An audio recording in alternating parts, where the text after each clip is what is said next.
ডাকসু নির্বাচনে ত্রুটিযুক্ত আবেদনকারীদের আপিলের সময় শেষ হলো আজ। আগামী ২৬ আগস্ট প্রকাশ করা হবে চূড়ান্ত প্রার্থী তালিকা। নির্বাচনকে বাধাগ্রস্ত করার যে কোনো চেষ্টার বিরুদ্ধে হুঁশিয়ারি জানিয়েছেন ঢাকা বিশ্ববিদ্যালয়ের উপাচার্য।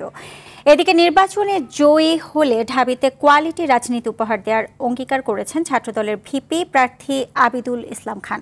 আর মেধার রাজনীতিকে সমর্থনের আহ্বান জানিয়েছেন ছাত্র শিবিরের ভিপি প্রার্থী সাদিক কাইয়ুম। রাকিব হাসানের রিপোর্টে থাকছে বিস্তারিত।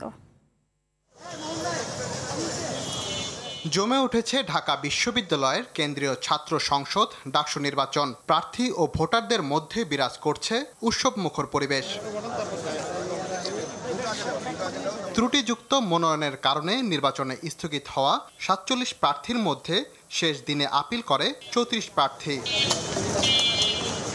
ডাকসু নির্বাচন একটি বড় আয়োজন। নির্বাচনে যতক্ষণ সহযোগিতা আচরণ থাকবে ততক্ষণ পর্যন্ত মাঠে থাকার কথা জানান ঢাকা বিশ্ববিদ্যালয়ের উপাচার্য অধ্যাপক ডক্টর নিয়াজ আহমেদ খান।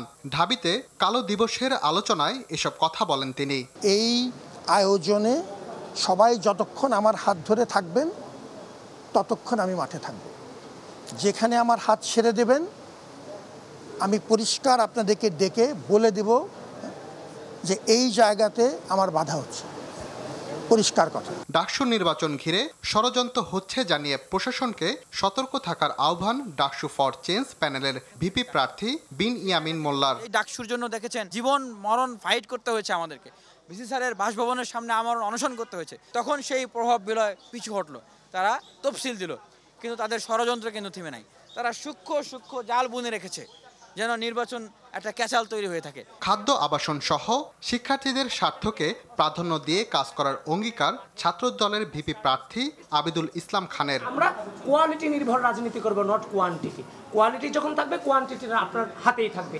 এক হাতে থাকবে যেমন কলম, আরেক হাতে থাকবে রাষ্ট্রের সার্বভৌমত্ব রক্ষার প্রতিজ্ঞা। কাঁদা ছোড়াছুরি বাদ দিয়ে সবাইকে মেধার প্রতিযোগিতার আহ্বান জানান ছাত্র শিবিরের ভিপি প্রার্থী সাদিক কাইয়ুম। অনেক আমাদের বন্ধুপ্রতিম অথবা প্রতিপক্ষরা তারা আমাদেরকে আদর্শিকভাবে আমাদের কাজের মাধ্যমে মেধার মাধ্যমে তারা আমাদেরকে মোকাবেলা করতে না পেরে তারা ক্রমাগত আমাদের বিরুদ্ধে প্রপাগান্ডা করছে, আমাদের বোনদের বিরুদ্ধে সাইবার বুলিং করছে। আমরা সবাইকে আহ্বান করছি, আসেন এই ধরনের কাদা ছোড়াছুড়ি আমরা বন্ধ করি, আমরা প্রতিযোগিতা করি, আমরা মেধার চর্চা করি, আমরা আইডিয়ার প্রতিযোগিতা করি। রাকিব হাসান, RTV, ঢাকা।